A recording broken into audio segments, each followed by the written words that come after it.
Anthony Joshua is now in his final preparations for the Jake Paul fight, and there are only 2 weeks left. Everything feels more real now because the countdown has truly begun.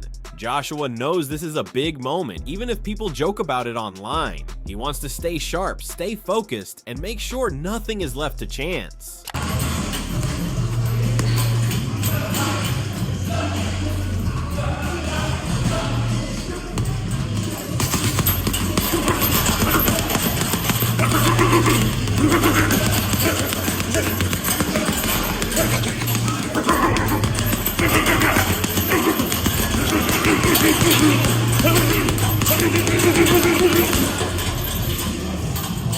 Joshua has been training with full focus. He has been sparring heavy hitters to match Jake's pressure, working on his timing, and keeping his footwork tight. His coaches are pushing him with long sessions, fast pad work, and tough conditioning. He is treating this like any serious fight, staying disciplined, and keeping his body in fight shape every single day.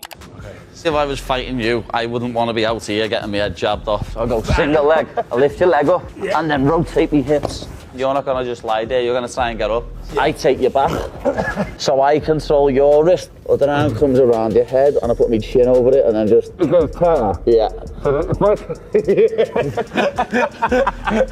mad, isn't it? If you'd done that properly, I reckon I could get out. First time I've been in a cage, I just said to myself, this ain't for me. The game is to try and tap the shoulder like so. If you tap me, I owe you 1 burpee. Can't even reach his shoulder. He's just gonna do that like his little brother. Cages, cages. I've got to be with him, he's massive. I've got him there. Buddy, good man. It's like shooting a takedown, I've got one over on you there.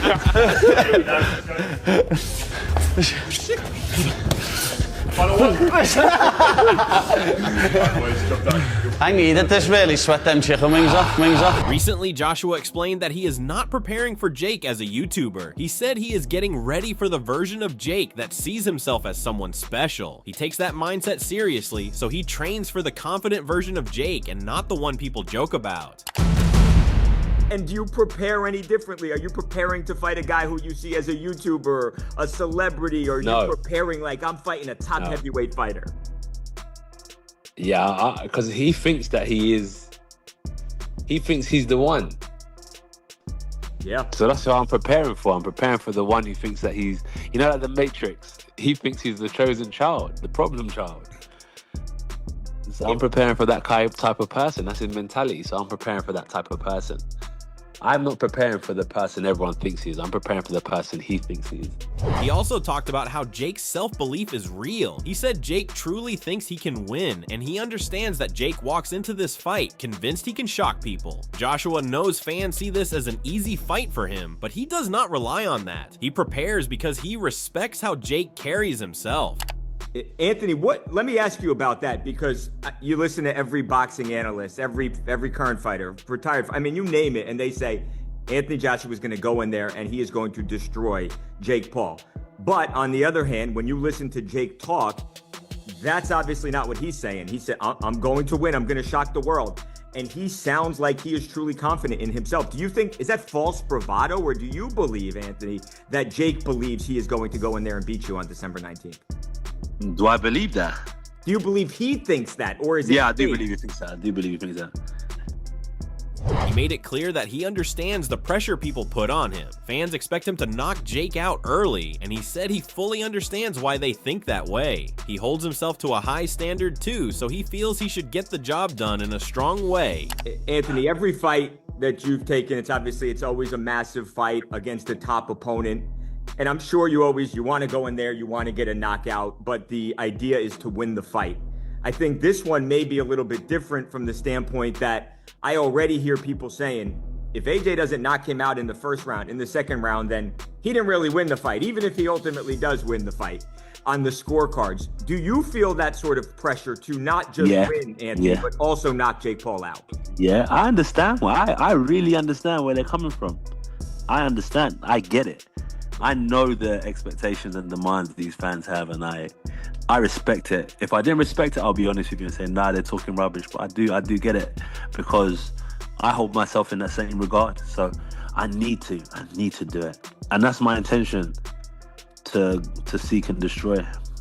He talked about his power and said it is still there, even at a lighter weight. He said his sparring sessions confirm that because he is hitting hard and controlling the rounds. He feels strong in training and said nothing has changed when it comes to punching power. Joshua said there is no rule telling him to go easy on Jake. He said Jake chose smaller gloves for this fight, which shows he wants a real challenge. Joshua believes Jake wants to hurt him, so he is preparing for a serious fight with no restrictions. Does the power stay with you, Anthony?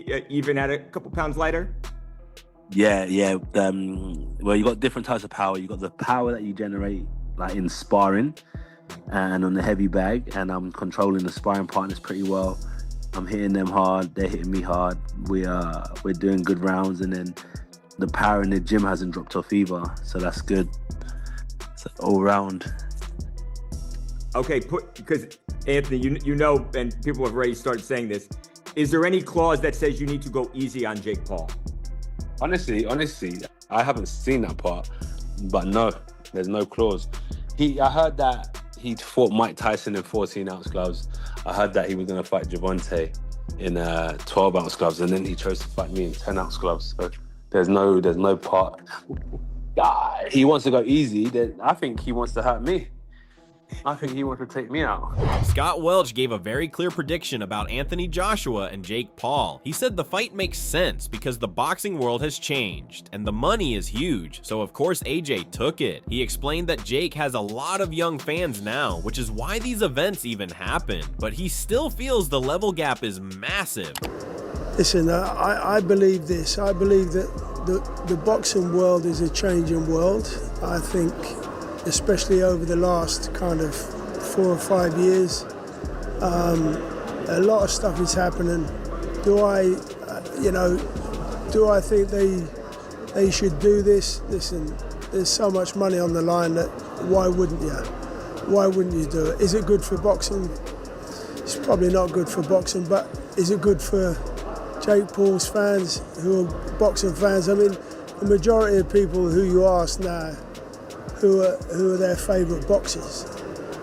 Believe it or not, Jake Paul comes up, KSI comes up.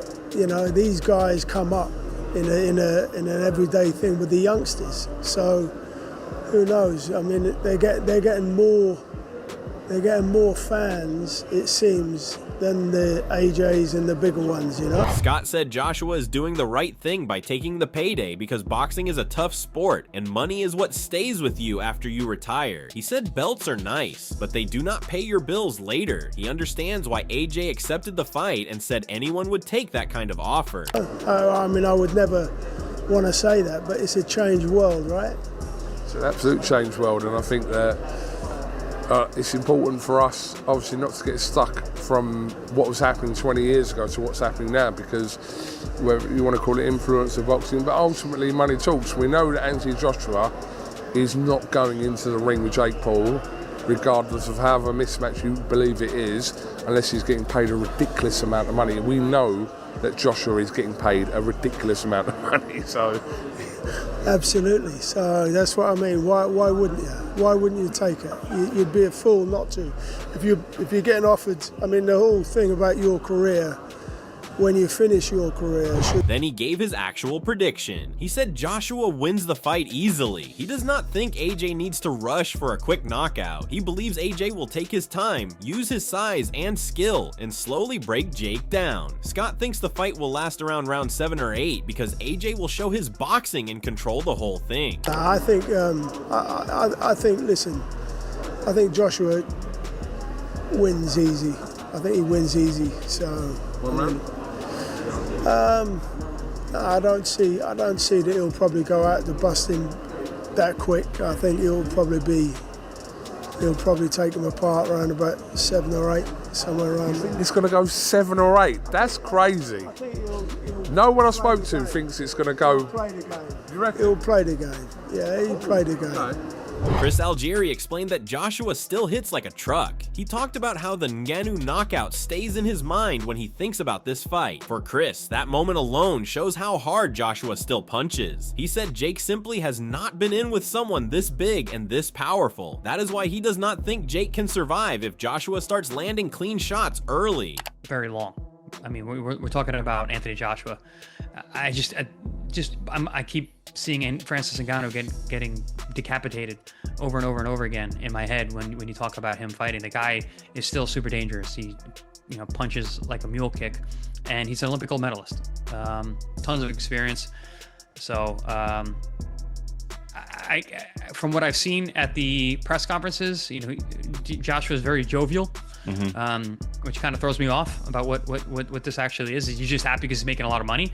Is he just happy because he thinks this is a very easy fight? I would rather see a guy more stern, especially with a fight right around the corner. It's a very short turnaround for the fight. So maybe Jake Paul's crazy like a fox. Maybe he's got a guy who thinks this is going to be really, really easy. I do know that Anthony Joshua's coming off an elbow injury. I don't know. So Jake Paul's not dumb. He talked about how people in the USA called Joshua chinny. Chris fully disagreed with that. He said Joshua is a top-level fighter with real skills. He explained that even if someone believes Joshua's chin is weak, Jake still needs to land a proper punch first. Chris said Jake could not even hurt Chavez Jr., who is a much smaller and older fighter, so he does not understand how fans expect Jake to hurt a big heavyweight like Joshua. Jake Paul have the skill and execution and the power to land that big shot to put Joshua's lights out. No, my perception of Anthony Joshua is not that. I do not share my countrymen's thought, because I am not a boxing pundit for the USA. I'm a boxing pundit for the world, and I understand, everyone who fights in the sport. And I understand the sport. Anthony Joshua is a fantastic fighter, and this is it's unfortunate that the American audiences think that. But also, if you do think that, you still got to put the glove on the guy's chin. If his chin is weak, you still got to get it there. And last time we saw Jake Paul, he fought Julio Cesar Chavez Jr., and he couldn't make him blink with a punch. So I don't know how they figure this out, that he's just got to hit him. When it came to Johnny Fisher, he talked about seeing Jake's training clips. He noticed Jake working with good fighters like Sanchez and other solid names. Even then, he still thinks Jake is far below the level someone needs to face a big heavyweight. Johnny explained his honest prediction. He said that if Joshua walks forward at the start and throws with real power, the fight can finish in less than a minute. He then said boxing can be unpredictable. He knows anything can happen in a fight, even in a mismatch. But when he thinks about the matchup simply, he still sees Joshua stepping in and landing something heavy right away. To Jake Paul. What would I do to him? I would caress his face with my fist in a polite but assertive way. But listen, he trains hard. He's training like an athlete. I've seen some of his clips. He's training hard. And Sparring with a Coley. I think Sanchez yeah. They was all in there. Listen, fair play to both. He's actually sparring with those guys? I don't know. I think my first reaction is if Joshua goes into that fight and walks across that ring and just unloads on him, my logical thought is it's over within 30 seconds. But boxing's not a very logical sport sometimes, and things can happen, and who knows. But yeah, if you're thinking about it, you think Joshua just goes across that ring and absolutely lamps him, but who knows what's going to happen. Credit to both men. Roy Jones Jr. kept his thoughts very straightforward. He pointed out that Jake Paul is finally stepping into the ring with a real elite boxer, but this fight is on a completely different level. He explained that Anthony Joshua is not just some random opponent. He is an Olympic gold medalist and a former world champion. Roy emphasized that if Jake goes in without being fully prepared, he will immediately feel the difference in skill, experience, and power. He also said he was not surprised that this fight happened, but his prediction was very clear. Roy believes Anthony Joshua will knock Jake Paul out. He did acknowledge that Jake is smart, trains hard, and has real power, so theoretically he could hurt Joshua if he lands the first punch. But Roy explained that landing first on someone like AJ is highly unlikely. Joshua has decades of experience, knows how to read opponents, and can avoid getting caught early in the fight. Big news also this past week, AJ versus Jake. I mean, everyone's been calling for Jake to fight a real fighter.